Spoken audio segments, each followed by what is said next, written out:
Boom! The explosion ripped through the quiet Aliso Viejo afternoon like a clap of thunder from a storm that no one saw coming. Windows shattered, ceilings collapsed, and chunks of insulation rained down on the lobby of Mado Cosmetica. Smoke and dust choked the air, and screams of panic echoed down the street. People on the sidewalk ducked instinctively, some snapping videos on their phones, others running for cover, their shoes slapping against the pavement. In the chaos, first responders arrived minutes later to find a scene of utter devastation. One woman, Ildiko Krajniak, was gone, blown apart as she had her hands on the package that contained the explosive. 2 clients, a mother and her daughter, were injured but survived. Their bodies burnt and hair singed, their shock etched into their faces as paramedics guided them to stretchers. Only moments before, Mado Cosmetica had been calm. Nestled on Marble Street, sandwiched between a dermatology clinic, a plastic surgery centre, and the hum of the nearby highway, the spa had been a quiet, unassuming place, known for low prices and excellent skincare treatments. Inside, 48-year-old Ildiko, born and raised in northeastern Hungary, ran the spa with meticulous care. She was a hard-working single mother, dedicated to her son and to her clients, and well known in the community for her skill and warmth. Behind the scenes, the business had been fraught with tension. Ildiko had a complicated personal life. Married to an American man who remained in the picture but estranged, and dating Stephen William Beale, her former romantic partner and business co-owner. Stephen, a 10-year-old widower, had once been a business consultant but had turned to acting, pursuing film roles while also managing the financial side of the spa with Ildiko. Their relationship had shifted over time from romance to partnership to tension, with arguments over money, schedules, and personal boundaries simmering beneath the surface. Stephen was nowhere near the spa when the blast occurred, safely at his home with a new partner, but the investigation quickly circled him as a person of interest. Known for his obsessive tendencies and a decade-long hobby of making homemade rockets, he had both the knowledge and access to explosive materials. Early reports revealed that the bomb had likely been delivered in a package timed for Ildiko's return from a trip to Hungary, suggesting a targeted personal attack rather than a random act. Friends and colleagues described Stephen as both charming and unpredictable, capable of shifting from a supportive partner to an intensely jealous figure when provoked. At the time, witnesses could only recall the moment Ildiko opened the package. One client later recounted seeing her lift the flaps, then the violent eruption, flash, fire, and the sickening force of destruction. Investigators would later note the sophistication of the device, battery-powered, carefully constructed, designed to maximize damage. It was clear that this was not an accident. As the dust settled, emergency crews worked frantically. The surviving clients were rushed to the hospital. Police began their preliminary canvassing, speaking to witnesses and neighbours, taking stock of who had access, and piecing together a timeline. By the end of the day, it was evident that this was a murder investigation, and the focus quickly narrowed to those closest to Ildiko, the people who knew her schedule, who had motives rooted in jealousy, obsession, or financial disputes.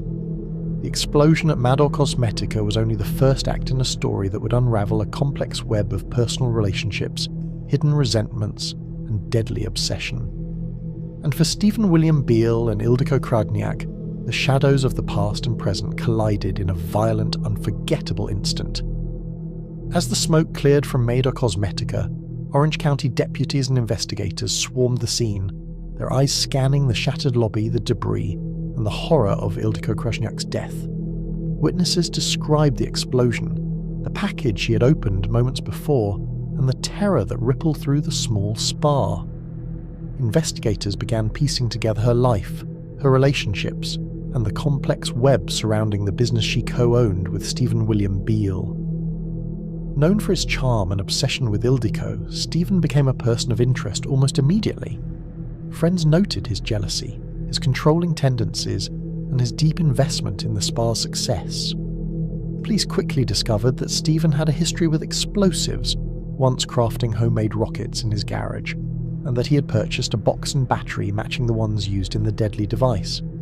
Interviews revealed his obsession with Ildiko, from their time travelling the world together to their tumultuous romantic and business partnership, and his increasingly erratic behaviour as he struggled to control the relationship. Authorities traced his interactions, his purchase history and his digital footprint, slowly connecting the dots that suggested the attack was not random but personal, fueled by anger, jealousy, and a desire for revenge. Yet, despite the mounting suspicion, Stephen maintained a casual, almost flippant demeanour in interviews, explaining his past hobbies, his screenwriting ambitions, and even joking about the events. A behaviour that unnerved investigators but did little to break the mounting case against him. Before we start, I just want you're here voluntarily. You came in, drove in on your own. No one from the sheriff's department or any law enforcement agency asked you to come down, told you to come down. That looked like a nasty explosion. It was large, a large explosion. Ildiko and I are we both signed the lease together. Okay.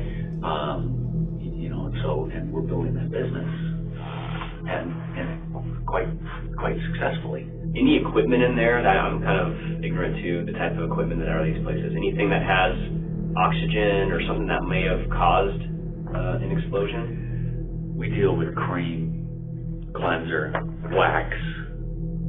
There's no nitrous, there's no oxygen. Nothing like that. They talk about it being a medical. After Stephen William Beale's initial arrest, investigators dug deeper, tracing bomb fragments and chemicals back to his past experiments and linking them to the device that killed Ildiko Krajniak. Witness accounts, purchases of battery and packaging materials, and his obsessive monitoring of Ildiko's schedule painted a clear picture of premeditation. While the first charges for unregistered destructive devices were dropped, the focus shifted entirely to the murder case, where Stephen's erratic behaviour, treating interviews like auditions, joking about screenplays, and demonstrating knowledge of explosives added both intrigue and suspicion. It's important to be able to mix the chemicals together reliably. You've got to get them completely mixed, and in some cases, you have to be careful that you don't produce. The first trial ended in a mistrial, prolonging uncertainty for Ildiko's family, but the prosecution meticulously presented evidence of his access, financial motives, and obsessive fixation on Ildiko, showing how carefully the attack had been orchestrated. Expert testimony, witness statements, and the reconstructed timeline of the bombing reinforced the premeditated nature of the crime. Ultimately, the second trial concluded with Stephen found guilty on all counts and sentenced to life in prison plus 30 years, bringing closure to the community and confirming that the bombing had been deliberate, fueled by obsession, jealousy, and a desire for revenge over the business and their past relationship.